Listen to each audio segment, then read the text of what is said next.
പാർലമെൻറ്റിൽ പരസ്പരം പോർവിളിച്ച് കൊമ്പുകോർത്ത സുരേഷ് ഗോപിയും ജോൺ ബ്രിട്ടാസും.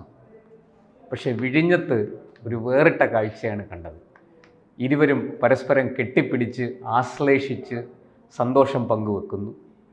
വിഴിഞ്ഞത്തെ ഉദ്ഘാടന ചടങ്ങിനിടയ്ക്ക് നമ്മുടെ വിഴിഞ്ഞം ഇൻ്റർനാഷണൽ സീ പോർട്ടിൻ്റെ കമ്മീഷനിങ് കമ്മീഷനിങ് നടക്കുന്ന ആ ഉദ്ഘാടന ചടങ്ങിനിടയ്ക്കാണ് ഈ വ്യത്യസ്തമായ കാഴ്ച ജനങ്ങൾ കണ്ടത്.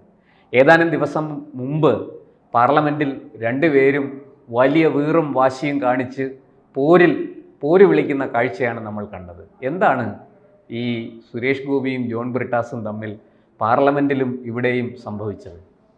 ചേട്ടാ, ആദ്യം സൂചിപ്പിച്ചതുപോലെ തന്നെ വിഴിഞ്ഞത്ത് ഒരു കാഴ്ചകളുടെ കൂമ്പാരമായിരുന്നു. കാരണം തുടക്കം മുതൽ തന്നെ നാം സൂചിപ്പിക്കുകയാണെങ്കിൽ പല പല സംഭവങ്ങളുണ്ടായി. ഒരു ചടങ്ങ് മാത്രമാണ് എങ്ങനെയാണ് ഈ വിഴിഞ്ഞ തുറമുഖത്തിന്റെ ഉദ്ഘാടനവുമായി ബന്ധപ്പെട്ടായിരുന്നു ആ വേദി ഒരുക്കിയത്. പക്ഷെ ആ വേദിയുമായി ബന്ധപ്പെട്ട് പല വാർത്തകളാണ് അങ്ങനെ വിവാദങ്ങളും വലിയ രീതിയിൽ പ്രചരിക്കുന്നുണ്ട്.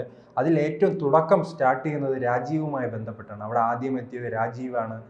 രാജീവിനെ അതുമായി ബന്ധപ്പെട്ട് വലിയ രീതിയിലുള്ള ട്രോളുകൾ അദ്ദേഹത്തിന് കസേര കൊടുത്തതിൽ തന്നെ വലിയ രീതിയിൽ ആക്ഷേപങ്ങൾ വരുന്നുണ്ട്. പക്ഷെ അതിനേക്കാൾ രസകരം, അദ്ദേഹം വേദിയിലിരിക്കുമ്പോൾ ഇങ്ങ് പുറത്തിരുന്ന ഒരാൾ കരയുകയായിരുന്നു. ഗോവ, നിങ്ങൾ അങ്ങോട്ട് നോക്കൂ, ക്യാമറ അങ്ങോട്ട് തിരിക്കൂ, ഒരാൾ അവിടെ ഇരിക്കുകയാണ്. പക്ഷേ ഈ മണ്ടന്മാർ തിരിച്ചറിയുന്നില്ലല്ലോ, കേരളം ഭരിക്കുന്നത് മുഖ്യമന്ത്രിയുടെ പേര് പിണറായി വിജയൻ എന്നാണ്. അത് നാം ഇന്നലെയും ചർച്ച ചെയ്തിരുന്നു. വേടനുമായി ബന്ധപ്പെട്ട് സംഘപരിവാറാണ്, സവർണരാണ്, പുലയരാണ്, ദളിതനാണ്, നായരാണെന്ന് വലിയ വിമർശനം ഉന്നയിക്കുമ്പോൾ ഈ പിണറായിയുടെ പോലീസാണല്ലോ വേടനെ തന്നെ അറസ്റ്റ് ചെയ്തത്. അപ്പോൾ ആ കാര്യം ഇന്നലെ എന്താണ് സംഭവിച്ചത്, അത് ഇന്നും റിയാസ് ഉൾപ്പെടെയുള്ള കമ്മ്യൂണിസ്റ്റുകൾ മറന്നിട്ടുണ്ട്. അവർ നിലവിളിക്കുകയാണ് അവിടെ ഇരുന്നത് രാജീവാണെന്ന്. രാജീവിന് ഇരിക്കാനുള്ള അനുവാദം കൊടുത്തത് കേന്ദ്ര സർക്കാരാണ്. അങ്ങനെയാണെങ്കിൽ പിണറായി ഉൾപ്പെടെയുള്ളവർ അങ്ങ് പ്രതിഷേധിക്കാത്ത എന്താ വേദിയിൽ ഇരുന്നിട്ട്? ആ വേദിയിൽ മൗനം പാലിച്ചല്ലോ. അപ്പോൾ അദ്ദേഹത്തിന് എന്തായാലും അദ്ദേഹത്തിനൊരു ബുദ്ധിമുട്ടില്ല അദ്ദേഹം ഇരിക്കണം എന്ന് പറഞ്ഞു. അല്ല, എനിക്ക് തോന്നുന്നില്ല പിണറായി വിജയൻ എന്തെങ്കിലും ബുദ്ധിമുട്ട് പ്രകടിപ്പിച്ചതായിട്ട് മുഖ്യമന്ത്രിയോ മറ്റു മന്ത്രിമാരോ ഒക്കെ എന്തെങ്കിലും ഒരു പ്രയാസം പറഞ്ഞതായിട്ട് തോന്നുന്നില്ല. റിയാസിനാണ് ഏറ്റവും കൂടുതൽ സങ്കടം. കാരണം മരുമകനാണല്ലോ. അത് പണ്ട് നാം ചില വീടുകളിലെല്ലാം കണ്ടിട്ടുണ്ടല്ലോ, അമ്മാവനും മരുമകന് യോജിക്കില്ലല്ലോ. അവർ പല രീതിയിലും, പ്രത്യേകിച്ച് വിവാഹ വീടുകളിലെല്ലാം നാം കണ്ടിട്ടുണ്ട്. അമ്മാവൻ ഒന്ന് പറയും, മരുമകൻ ഒന്ന് പറയും. ആ രീതിയിലുള്ള ചിലപ്പോൾ ഒരു കുടുംബ വഴക്കാണോ അവിടെ ഉണ്ടായതെന്ന് നാം സംശയിക്കേണ്ടിയിരിക്കുന്നു. അതെന്തായാലും ആ കുടുംബത്തിന്റെ കാര്യം. മറ്റൊരു കാര്യം ഈ മോദിയുടെ ഈ പ്രസംഗവുമായി ബന്ധപ്പെട്ടാണ്. മോദിയുടെ പ്രസംഗവുമായി ബന്ധപ്പെട്ട്, പരിഭാഷയുമായി ബന്ധപ്പെട്ട്, തർജിമയുമായി ബന്ധപ്പെട്ടും ഒരു സംഭവം അവിടെ ഉണ്ടായിട്ടുണ്ട്. കാരണം ഏറ്റവും നിർണായകമായ ഒരു പോയിന്റ്, അതിനെ തെറ്റിപ്പറയുന്ന ഒരു സാഹചര്യമുണ്ട്. ഈ തെറ്റിപ്പറഞ്ഞതിലും മറ്റൊരു കോമഡി ഉണ്ട്. ഈ തെറ്റിപ്പറഞ്ഞതുപോലും പിണറായി വിജയൻ മനസ്സിലായിട്ടില്ല. പിണറായി വിജയൻ അടുത്തിരിക്കുന്ന ജോർജ് കുര്യനോടാണ് എന്താണ് അവിടെ സംഭവിച്ചതെന്ന രീതിയിലുള്ള തിരക്കുന്ന ദൃശ്യങ്ങൾ വരുന്നുണ്ട്. അത് നാം പണ്ട് മുതൽ മനസ്സിലാക്കിയിട്ടുള്ളതാണ്. അദ്ദേഹം എല്ലാവരെയും വിമർശിക്കും, എല്ലാവരെയും ഉപദേശിക്കും. പക്ഷെ അദ്ദേഹത്തിന് ഇതിനെക്കുറിച്ച് കൃത്യമായ ധാരണയില്ല. ഇംഗ്ലീഷിനെ കുറിച്ച് ധാരണയില്ല, ഹിന്ദിയെക്കുറിച്ച് ധാരണയില്ല. എനിക്കൊന്നും മലയാളത്തെക്കുറിച്ച് തന്നെ ധാരണയുള്ളതായി അദ്ദേഹത്തിന് തോന്നില്ല. അദ്ദേഹം ഇപ്പോഴും പിന്തുടരുന്നത് കണ്ണൂർ ഭാഷയാണ്. അത് തെറ്റായി സൂചിപ്പിക്കുന്നില്ല, പക്ഷെ അദ്ദേഹത്തിന്റെ കാര്യം പറഞ്ഞത്. കാരണം ഈ വലിയ രീതിയിലാണ് മലബാർ സ്ലാങ്ങിൽ സംസാരിച്ച് പോകുന്ന ഇദ്ദേഹത്തെ വലിയ രീതിയിൽ ഉയർത്തിക്കാട്ടുകയാണല്ലോ സഹാക്കൾ. ഇനി സ്റ്റാലിനായും ചെഗൂരയായും കേരളത്തിലേക്ക് അത് ബഹിരാകാശത്ത് പോകുമ്പോൾ സൂര്യനും കാരണം ഭൂമി കൊടുത്തതിനും കേരളത്തിലേക്ക് വരുമ്പോൾ ക്യാപ്റ്റനായി മാറുന്നു. അതോടൊപ്പം തന്നെ ഇരട്ടച്ചങ്കനായി മാറുന്നു. അങ്ങനെ എല്ലാം നിറഞ്ഞൊരു മനുഷ്യനാണല്ലോ. അപ്പോൾ ആ മനുഷ്യന് ദൈവത്തിനൊരിക്കലും തെറ്റുവരാൻ പാടില്ലല്ലോ. അതുകൊണ്ടാണ് ഈ വിമർശനം ഉണ്ടായിരിക്കുന്നത്. അതിനുശേഷം ഉണ്ടായ സംഭവമാണ്, ആ പരിപാടിയെല്ലാം കഴിഞ്ഞതിന് ശേഷമാണ് സുരേഷ് ഗോപിയും അതോടൊപ്പം തന്നെ ബ്രിട്ടാസ് ആ വേദിയിലുണ്ടായത്. അത് തുടക്കം തന്നെ ഉണ്ടായിട്ടുണ്ട് ഈ ബ്രിട്ടാസുമായുള്ള. കാരണം സുരേഷ് ഗോപിയെ കാണുന്നു, ബ്രിട്ടാസ് അദ്ദേഹത്തിന് സമീപത്ത് പോകുന്നു. അപ്പോൾ സുരേഷ് ഗോപി കൈ കൊടുക്കുന്നു. പിന്നീട് അങ്ങോട്ട് കെട്ടിപ്പിടിക്കുകയാണ് ബ്രിട്ടാസ് വലിയ സന്തോഷത്തോടു കൂടി തന്നെ.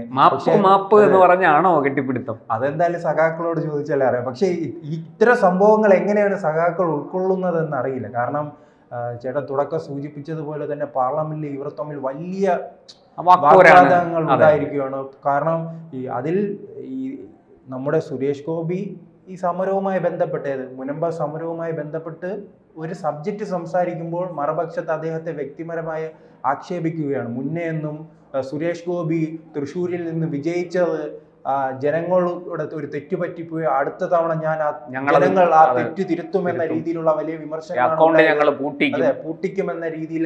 കാരണം നേമത്തെ അക്കൗണ്ട് പൂട്ടിച്ചപ്പോൾ 7 മണ്ഡലങ്ങളുള്ള വലിയൊരു ലോക്സഭാ മണ്ഡലമാണ് തുറന്നു കൊടുത്തതായി ബ്രിട്ടാസ് എന്തുകൊണ്ട് മറന്നുപോയെന്നറിയില്ല. അപ്പോഴും അത് അവർ പറയുകയാണ് ഈ ലോക്സഭയിലെ ചിലപ്പോൾ അക്കൗണ്ട് പൂട്ടിക്കുമെന്ന്. എന്തായാലും അക്കൗണ്ട് പൂട്ടിക്കാൻ നിൽക്കുമ്പോൾ വരുന്ന നിയമസഭാ തെരഞ്ഞെടുപ്പിൽ പല സർവേകളും ഇപ്പോൾ തന്നെ സൂചിപ്പിക്കുന്നത് 10-ലധികം മണ്ഡലങ്ങളിൽ ഈ BJP വിജയിക്കുമെന്നാണ്. അങ്ങനെ 10-ലധികം മണ്ഡലങ്ങൾ തുറന്നു കൊടുത്തിട്ട് ചിലപ്പോൾ തൃശ്ശൂരിലെ ആ ഒരു അക്കൗണ്ട് പൂട്ടിയിരിക്കുക. അങ്ങനെയാണല്ലോ, നേമത്തെ അക്കൗണ്ട് പൂട്ടിച്ചപ്പോൾ ലോക്സഭയിൽ തുറന്നു കൊടുത്തു. പിന്നെ ലോക്സഭയിൽ അക്കൗണ്ട് പൂട്ടിക്കുമ്പോൾ അവർ നിയമസഭയിലായിരിക്കും അക്കൗണ്ട് തുറക്കാനുള്ള സാധ്യത. എന്തായാലും ഈ സഖാക്കളെ സംബന്ധിച്ച് അവർക്ക് സൈബർ സഖാക്കളെല്ലാം വലിയ വിഷമത്തിലേക്കാണ് പോകുന്നത്. കാരണം ഈ നേരിട്ട് നിന്ന് സുരേഷ് ഗോപി എന്ന ഒരു മനുഷ്യനുണ്ടല്ലോ, അദ്ദേഹം സുരേഷ് ഗോപി എന്ന് പറഞ്ഞാലും കേരള ചരിത്രത്തിന്റെ രാഷ്ട്രീയ ചരിത്രത്തിലേക്ക് ഇടം പിടിക്കാൻ പോകുന്ന ഒരു വലിയ രാഷ്ട്രീയക്കാരനാണ്. നാം എന്തെല്ലാം പറഞ്ഞാലും പലരും പറയുന്നത് അദ്ദേഹത്തിന് രാഷ്ട്രീയം അറിയില്ലെന്ന്. പക്ഷെ അദ്ദേഹം രാഷ്ട്രീയം അറിയില്ലാതിരുന്നാലും അദ്ദേഹം ചരിത്രത്തിന്റെ ഭാഗമാകാനാണ് പോകുന്നത്. കാരണം ഈ BJPയുമായി ബന്ധപ്പെട്ട ആദ്യമായി ഒരു ലോക്സഭാ മണ്ഡലം നേടുന്നത്, പ്രത്യേകിച്ച് നാം സൗത്ത് ഇന്ത്യ തന്നെ നോക്കിയാറിയാൽ തമിഴ്നാട്ടിൽ പോലും 0 സീറ്റാണ്.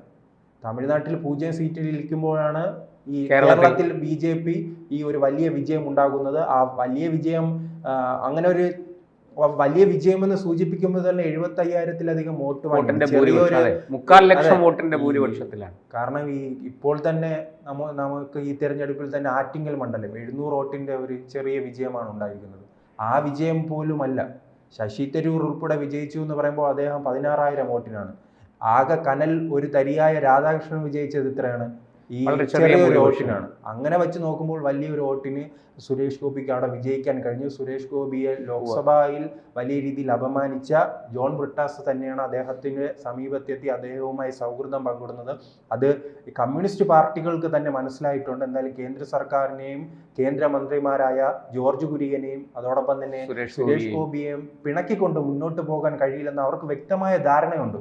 തുടക്കം ഈ പിണറായി സർക്കാർ അങ്ങനെ ആ സർക്കാർ തുടങ്ങിയപ്പോൾ വലിയ രീതിയിൽ കേന്ദ്ര സർക്കാരിനെ വിമർശിക്കുന്ന ഒരു സാഹചര്യം ഉണ്ടായിരുന്നു. അന്ന് പൊതുജനങ്ങൾ തന്നെ പറഞ്ഞു ഇതെന്ത് മണ്ടനാണ് പിണറായി വിജയൻ. കാരണം ഉമ്മൻചാണ്ടി ഉണ്ടായിരുന്നപ്പോൾ അദ്ദേഹം എല്ലാ നയത്തിൽ മോദിയുടെ കയ്യിൽ നിന്നും നേടിയെടുക്കുന്ന ഒരു സാഹചര്യം ഉണ്ടായിരുന്നു. പല കേന്ദ്ര പദ്ധതികളും കേരളത്തിലേക്ക് എത്തിക്കാൻ ഉമ്മൻചാണ്ടിക്ക് കഴിഞ്ഞിട്ടുണ്ട്. അത് വിഴിഞ്ഞം പദ്ധതി ഉൾപ്പെടെയുള്ള പല പദ്ധതികളും കേരളത്തിലേക്ക് എത്തിക്കാൻ ഉമ്മൻചാണ്ടിക്ക് കഴിഞ്ഞിട്ടുണ്ട്. പക്ഷേ അനാവശ്യമായി കേന്ദ്ര സർക്കാരിനെ വെല്ലുവിളിക്കുകയും അവർക്കെതിരെ സമരം ചെയ്യുകയും ചെയ്യുന്നത് കൊണ്ടാണ് പല പദ്ധതികളും കേരളത്തിൽ വരാത്തതെന്ന് പൊതുജനത്തിന്റെ ഭാഗത്തു നിന്ന് തന്നെ വിമർശനങ്ങൾ ഉണ്ടായി.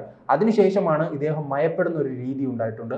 ആ മയപ്പെടുന്ന ഒരു രീതി ഇപ്പോഴുമുണ്ട്. അതുകൊണ്ട് തന്നെയാണ് ബ്രിട്ടാസ് തിരിച്ചറിയുന്നുണ്ട് സുരേഷ് ഗോപി ഉൾപ്പെടെയുള്ള മന്ത്രിമാരെ എതിർത്തുകൊണ്ട് കേരളത്തിൽ ഇനി മുന്നോട്ട് പോകാൻ കമ്മ്യൂണിസ്റ്റ് പാർട്ടി കഴിയില്ലെന്ന് അവർക്ക് തന്നെ ബോധ്യമായിട്ടുണ്ട്.